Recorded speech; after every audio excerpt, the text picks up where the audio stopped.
Bonjour, dans cette nouvelle vidéo, on va voir comment gérer le diaporama et les diapositives qui sont disponibles sur le thème par défaut de PrestaShop et comment en ajouter, en modifier ou les supprimer. Pour commencer, lorsque vous arrivez sur la liste des modules en back-office, utilisez la barre de recherche pour rechercher le module diaporama pour votre page d'accueil en saisissant par exemple le mot-clé slider dans la barre de recherche. Cliquez alors sur le bouton configurer pour accéder à la configuration du module. Vous allez avoir alors deux encarts. Le premier encart paramètres qui vous permet de gérer les paramètres généraux du diaporama, à commencer par la largeur maximale des images de votre diaporama qui est dans le cas par défaut de 779 pixels. Vous avez ensuite possibilité de gérer la vitesse de transition entre deux diapositives. Donc la vitesse par défaut est de 500 millisecondes. Je vous conseille de laisser cette vitesse qui est tout à fait acceptable. Ensuite, vous avez possibilité d'ajouter, d'allonger ou de réduire le temps de pause entre deux diapositives. Le temps défini par défaut de 3000 millisecondes est tout à fait acceptable également.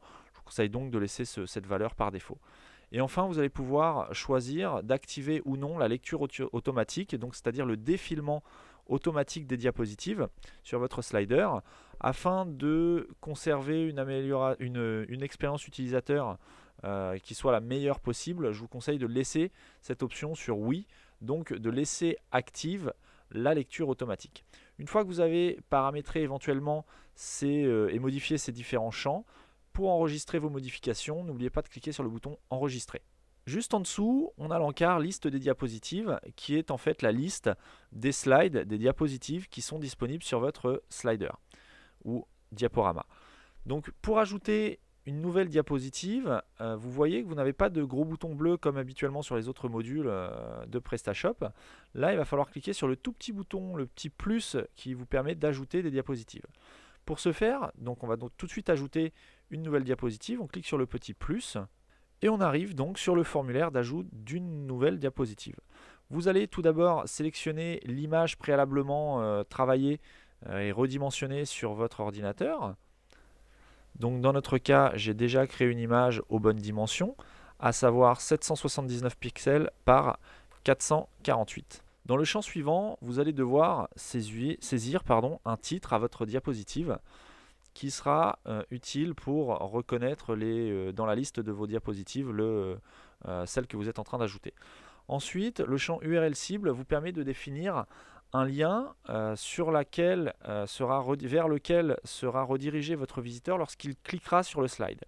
Vous pouvez choisir d'insérer un lien interne à votre site, donc vers une page ou une fiche produit ou une liste de produits, une page catégorie de votre site, mais vous pouvez aussi permettre à vos visiteurs, en cliquant sur une slide, d'accéder à un site partenaire ou un site externe au vôtre.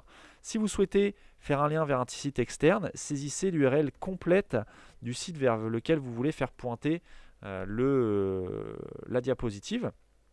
Si par contre vous souhaitez faire un lien interne, vous avez deux solutions. Soit vous allez pouvoir saisir l'URL complète de la page vers laquelle vous souhaitez faire pointer la diapositive, soit vous allez pouvoir vous affranchir de votre nom de domaine au début de votre URL.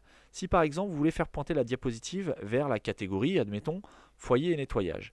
Cliquez simplement sur foyer et nettoyage. Vous voyez que l'URL forcément change et vous allez donc pouvoir simplement saisir la fin de l'URL, donc tout ce qui se situe après l'extension de votre nom de domaine. Donc là dans notre cas c'est fr, donc commencez par slash et tout ce qu'il y a derrière. On retourne donc sur le back office et ici vous allez coller simplement la fin de l'URL, donc tout ce qui se trouve après le .fr, le .com, le .net ou autre, tout ce qui se situe après l'extension de votre nom de domaine. PrestaShop reconnaîtra instantanément et automatiquement qu'il s'agit d'une URL interne et rajoutera de lui-même automatiquement votre nom de domaine avant le slash.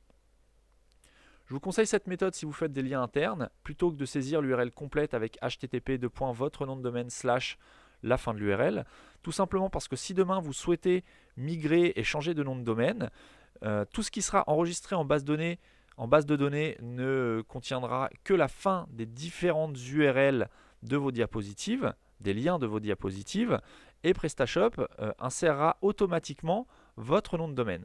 Si vous avez saisi sur toutes vos diapos l'URL complète, il faudra après migration revenir sur chacune des diapositives et modifier le nom de domaine qui du coup ne sera plus le même. C'est également valable si vous activez la fonction multilingue.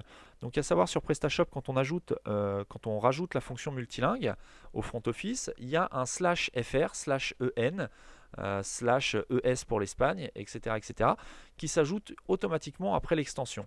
Votre site n'est donc plus accessible via .fr et la fin de l'URL, mais plutôt vers .fr/fr/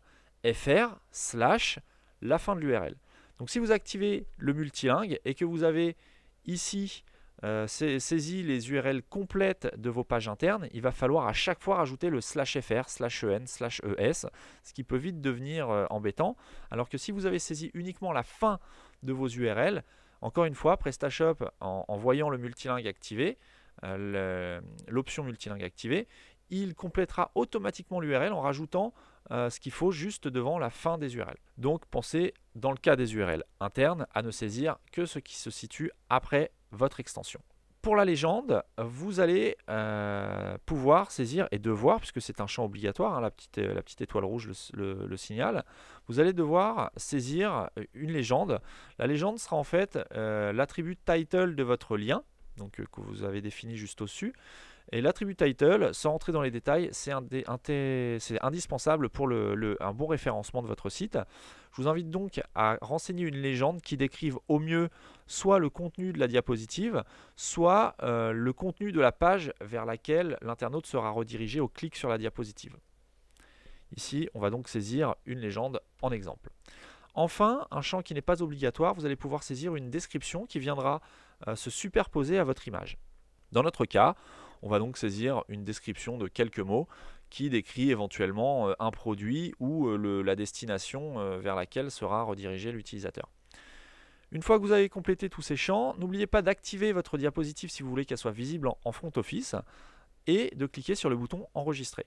Une fois que cela est fait, vous voyez le petit message de succès qui vous indique que la création a bien réussi. Et vous avez votre diapositive qui se positionne ici. Donc elle se positionne un petit peu, je ne peux pas vous dire pourquoi elle se positionne en troisième position et non pas en première position. Mais on va tout de suite la mettre en première position pour aller voir en front office rapidement ce que ça donne.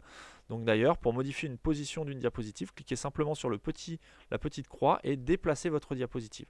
Donc là vous voyez que la diapositive, bien qu'elle ait l'idée, donc l'identifiant numéro 7, s'affichera en premier avant les autres slides.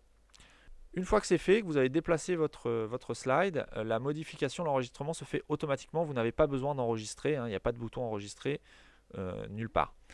On retourne donc sur le front office et on voit bien notre nouvelle diapositive avec le texte qu'on a superposé. Et si je clique sur la diapositive, je suis bien redirigé automatiquement vers la bonne URL. PrestaShop a bien complété l'URL en démarrant cette URL par mon nom de domaine. Lorsque vous ajoutez une diapositive, veillez à bien respecter les dimensions qui sont indiquées ici. Et dans le cas du thème là par défaut, les dimensions complètes de l'image, donc votre image doit être aux dimensions 779 pixels de largeur sur 448 pixels de hauteur. L'image que j'avais préparée faisait exactement ces dimensions-là, ce qui fait que lorsqu'on va sur la page d'accueil, on a bien l'image qui s'intègre parfaitement au design. Si on avait enregistré une image plus grande, eh bien, on aurait eu un décalage et on va voir tout de suite ce que ça aurait donné puisqu'on va faire un autre exemple. Donc on va ajouter une diapositive qui est plus haute que 448 pixels que j'ai déjà préparée. Donc je vais la chercher, c'est une image de 500 pixels de haut. Donc je l'ai volontairement augmentée. On va mettre une URL cible, une légende, voilà. Et on ne va pas mettre de description pour l'exemple, on va activer la diapositive. Et si j'enregistre, on voit bien ma nouvelle diapositive ici qui arrive cette fois en deuxième position. Alors à quoi je reconnais que cette diapositive est celle que je viens d'ajouter? Tout simplement parce que je vois que l'idée, donc là c'était le numéro 7, là c'est le numéro 8, donc c'est bien le numéro 8, le dernier numéro, le dernier identifiant.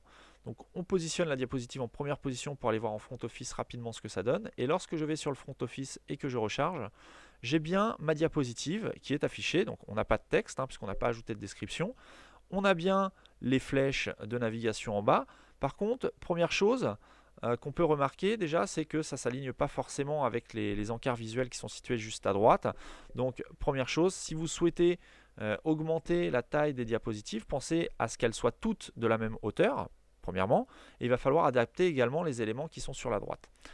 Ensuite, lorsque je navigue parmi ces diapositives qui ne sont pas toutes de la même hauteur, du coup, je vois que les boutons ne sont plus très visibles du coup sur les diapositives suivantes puisqu'elles sont moins hautes, alors que le bouton, lui, va vraiment se positionner en bas à droite du cadre, du masque qui est utilisé pour afficher l'image la plus haute de votre diaporama. Donc tout ça pour dire qu'il est vraiment très important d'avoir des diapositives qui font toutes les mêmes dimensions. On va donc supprimer l'image test, la diapositive test qu'on vient d'ajouter. Et on va voir comment avoir le même effet, donc si je recharge la page d'accueil, comment avoir le même effet que mes slides d'exemple, à savoir un titre et un bouton qui n'est autre qu'un bouton d'appel à l'action qui va inciter l'utilisateur à cliquer sur la diapositive pour aller voir votre contenu. Donc pour ce faire, inutile de bien connaître le code et de savoir coder, vous allez tout simplement pouvoir utiliser les diapositives d'exemple. Donc pour cela et pour pouvoir conserver une mise en page d'exemple, je vous invite lorsque vous allez ajouter vos propres diapositives à ne pas supprimer toutes les diapositives d'exemple. Vous pouvez éventuellement supprimer les deux dernières, mais conservez toujours une diapositive que vous allez par contre désactiver en cliquant sur le cadre vert activé. Donc ça a pour conséquence de désactiver instantanément votre diapositive. Elle n'est donc plus affichée sur le front office, mais elle est toujours enregistrée en back office dans votre base de données.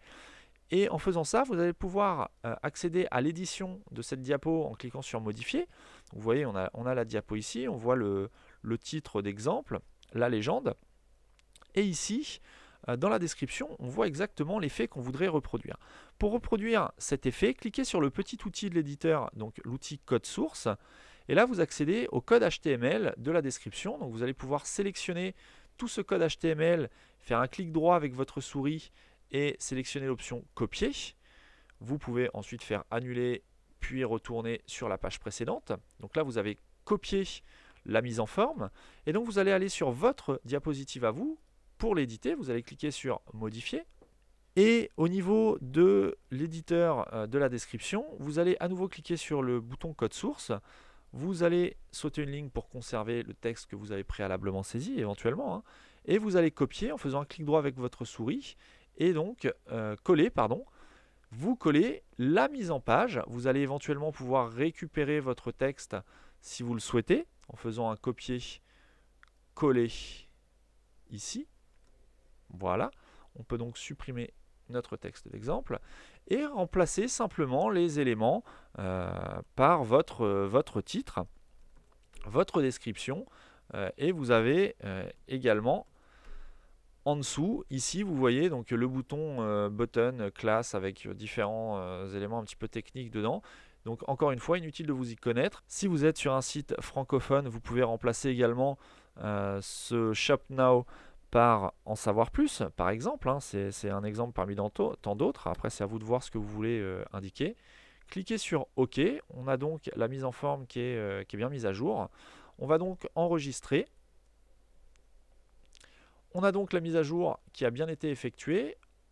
Et on va voir sur le front office, en rechargeant, en cliquant sur le logo pour recharger la page d'accueil, on voit donc notre slide qui est mise à jour avec un titre qui est un peu plus esthétique, la mise en forme est un peu plus esthétique que le texte brut qu'on avait apposé. Et on a notre bouton en savoir plus et lorsqu'on clique dessus, on va bien également être dirigé vers la catégorie foyer et nettoyage comme on a souhaité le faire. Quelque chose d'important, lorsque vous superposez du texte, le texte par défaut sera inscrit, donc écrit en blanc, la police sera de couleur blanche. Ainsi, il est important de mettre des images avec des images plutôt sombres, puisque là vous voyez que l'image est plutôt claire, et donc blanc sur jaune pâle, c'est pas très lisible. Si vous regardez les exemples des autres diapositives, voilà, les diapositives d'exemple ont vraiment une partie sombre en haut à gauche, de manière à ce que le texte qu'on superpose soit vraiment très lisible.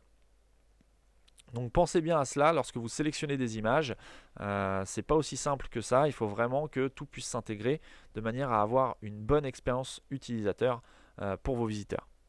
Si vous souhaitez en savoir plus sur comment améliorer l'expérience utilisateur de vos visiteurs, je vous invite à cliquer sur le petit i situé juste en haut à droite de la vidéo qui va vous permettre de télécharger et plutôt de recevoir gratuitement par email un guide gratuit qui vous explique comment améliorer l'expérience de vos utilisateurs.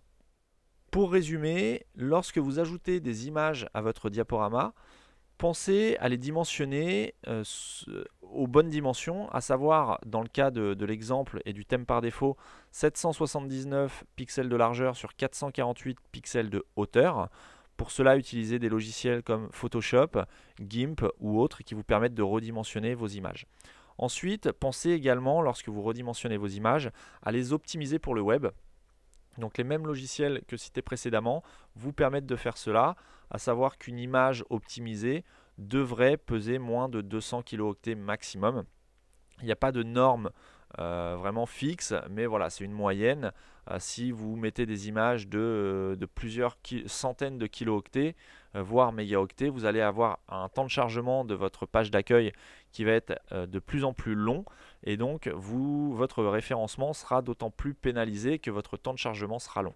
Donc autant penser à optimiser les images dès le début quand on crée un slider et un diaporama avec plusieurs diapositives.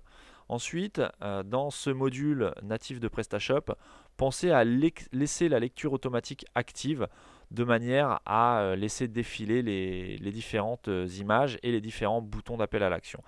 Ensuite, lorsque vous saisissez un lien, qu'il soit externe ou interne, si vous saisissez un lien externe, vous devez absolument saisir l'URL complète du site internet vers lequel vous voulez envoyer votre visiteur.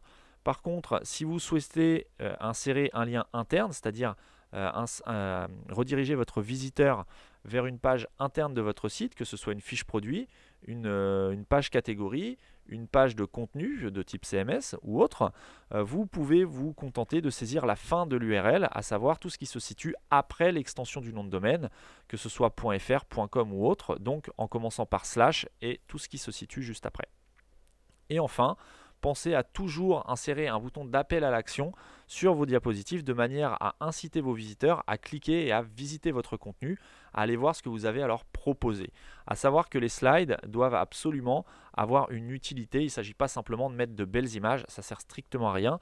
Votre utilisateur, s'il arrive sur votre site, c'est qu'il cherche quelque chose, à vous donc de le guider au maximum vers ce qu'il est susceptible de rechercher. Je vous invite vraiment à télécharger le guide gratuit en cliquant sur le petit i en haut de la vidéo qui va entre autres vous expliquer pourquoi l'utilisation d'un slider n'est pas forcément judicieuse dans tous les cas. Il y a de nombreux gros sites PrestaShop qui se passent totalement de l'usage du slider et vous verrez pourquoi en téléchargeant et en demandant à recevoir par email le guide gratuit en cliquant sur le petit i en haut à droite de la vidéo. Vous savez maintenant comment gérer les slides sur votre site, sur le thème par défaut de PrestaShop.